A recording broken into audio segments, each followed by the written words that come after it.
Hello everyone, I am Rodimus2099 and welcome back to the review. This time we're reviewing Tombstone, the Marvel Legends version from the Vulture wingsuit Build-A-Figure. Now, I have been a big fan of Tombstone and I'm finally glad that we got a figure of him.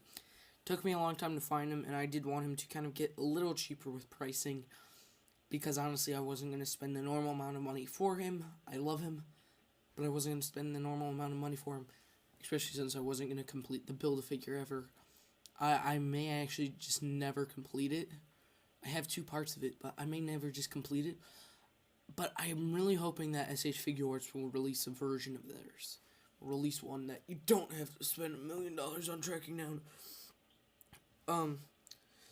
But I'll just give a little bit of a backstory of Tombstone. Lionel Lincoln. He was born an African-American albino, so that's why he sort of looks blue. He's actually fully white. Well, actually, he would be black, but then he was albino, so he's fully white, and he always reminded me of a rhino for some reason, but, anyway, and, he basically has become like a kingpin, but he's a mob fighter, because I think he has he has enhanced strength, speed, stamina, and reflexes. He has pretty good reflexes, and he's really skilled with hand fighting. Usually he's not like this, where he has like a leather jacket on. He's more of like in a tux. And of course you probably saw him. He was like Kingpin's right hand man in the new Spider-Verse movie, or you've played the little Tombstone campaign in the new Spider-Man game, which I liked that version. It just reminded me too much of Kingpin. Like, he's supposed to have that white hair on the top, but of course they didn't.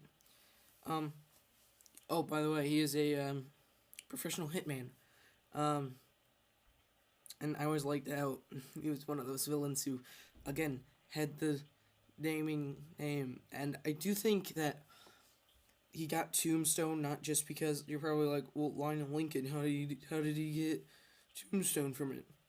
Well, his middle name is Thompson, so I think that was like something that he did. Anyway, I remember him when I first picked up. It was probably my first issue of Spider-Man, and it was Web of Spider-Man number 36. It was in the 80s or sometime. Anyway, I saw him in it, and then I just loved him ever since, and I loved when he was like the big villain in the Spectacular Spider-Man movie, the TV show. Anyway, he's sort of a normal build, but just for comparison, here he is with Captain America. So yeah, taller. I would like to have him and Kingpin on the same shelf, because people refer to him as Kingpin himself, which I do sort of like him being like the crime boss and like Spider-Man getting a deal from him, because I always thought that was a little interesting twist.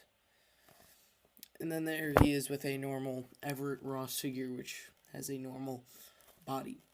Or Captain America, again, super serum, makes him taller.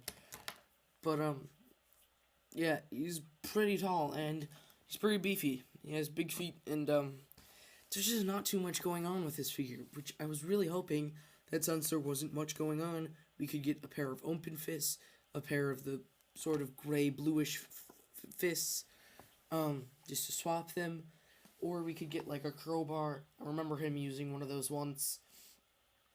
Or of course he could come with guns, because I remember he used that once. But yeah, I mean, they could have done a lot of interesting stuff with him, but they really didn't. They just sort of were like, okay, let's just make a cheap figure to put in this wave that sucks. Yeah, that's really... I love this figure, but he didn't come with enough stuff to make me buy him when he first came out. There was just not enough stuff to really, like, make me warrant changing systems of my purchases. From going from 3-inch to 6-inch. It wasn't going to be that easy of a change. Tombstone was not going to ignite that change. But Tiger Stripe Wolverine did. And that's why I still love that figure. And I also love the Back in Black Deadpool. that made me really want to start collecting. Um,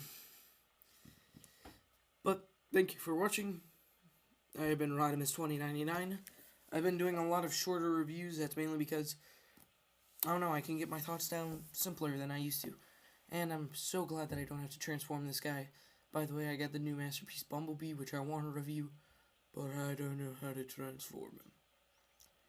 The instructions are just way too bad. Anyway, thank you for watching. I've been Rodimus2099, and I'll see you soon. Probably tomorrow in another review. Trying to do daily reviews again. Anyway, thank you for watching. Goodbye. See ya.